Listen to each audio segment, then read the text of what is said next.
Hi, this is Michael. Welcome to week 7.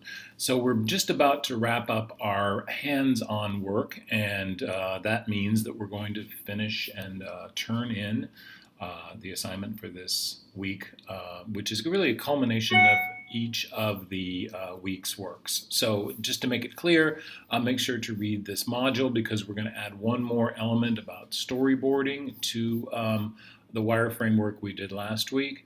Uh, you should really definitely read the assignment rubric because I wanted to make sure that there's a few things we're going to touch on.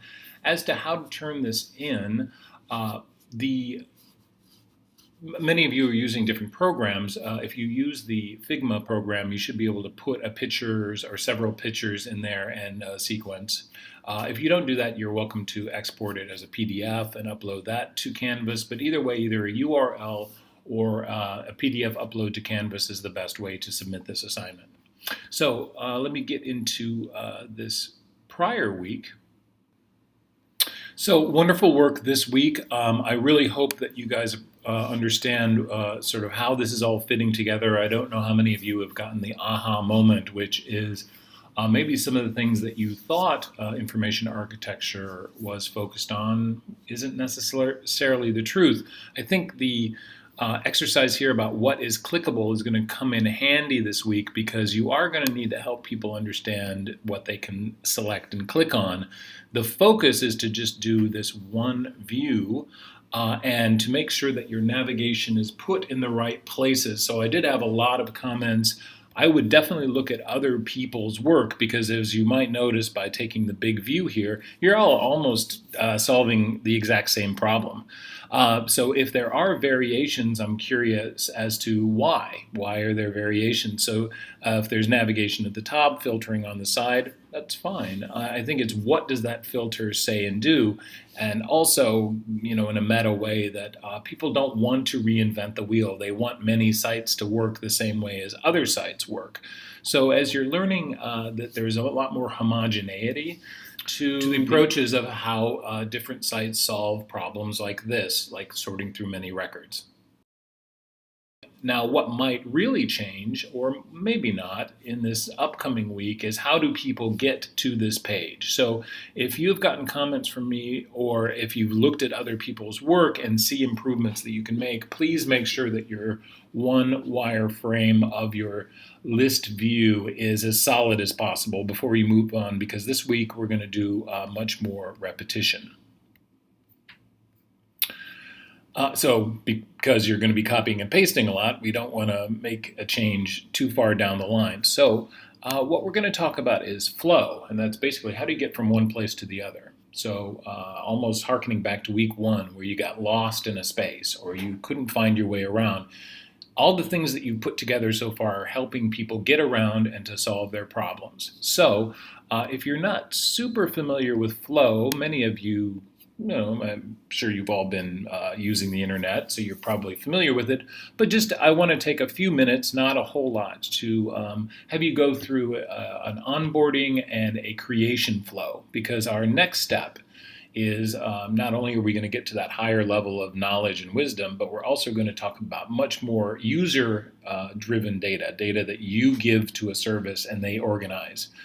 IFTTT is a good example of how and it's if this then that, of how to get somebody to understand your product as well as start to use it right away. So I'd like you to go ahead and create something in IFTTT. I really want this to be time boxed because there's a lot to do this week. It's just if you're not familiar with what a flow is, I think this one's a particularly good one. I also think it works particularly well on mobile, but you can use any site. Then I'd like to say, you've shown a page. How did somebody get there? Let's say they started out just like IFTTT. Here's a home page. How many steps does it take to get to a list? And basically, how maybe correcting or altering that list is interesting to me. So there's a notation here that I think is really nice, and I think it's helpful to really focus on what do people see and what do they act upon. And there's a little article quickly you can read, and I think just as in this case, just write on a piece of paper, take a picture of it, post it here. You can do this in a drawing program or something fancier if you like. It's not necessary. Just saying, this is just also a very quick exercise of how do you plan out a storyboard. And then finally, I'd like you to create that storyboard, and that storyboard is going to be a sequence of your wireframe, probably a few things before that wireframe. So you'll click on something, maybe click on something else, you'll get to the list view, and maybe you click on something else to see details, maybe not, and or you sort, filter, or change your mind. So that could be, I'd say, about 5, 6 different states. What's important about a storyboard is there's no colors, there's no arrows, basically it's just 5 or 6 things in a row. You know, I'll be your critiquer this week, as I was last week. I just want to make sure that we're focused on the image telling the story and not you annotating on top of it, because there aren't any situations when people really get annotations about using the web. They have to figure it out by looking at it. So it should be obvious. If it isn't obvious, think about altering your design. So that's the thing. If you don't know how somebody gets around, that's what we're trying to figure out.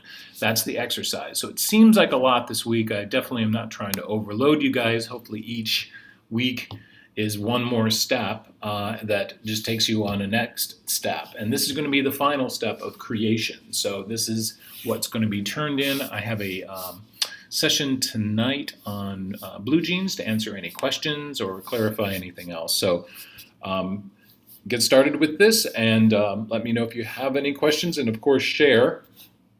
I don't know if any of you have been in an art class, but it felt like last week was pretty cool to be able to see everybody else's work and to learn from each other. So I want to do the same this week when it comes to these sequences to help you guys understand how this works. So have a great week.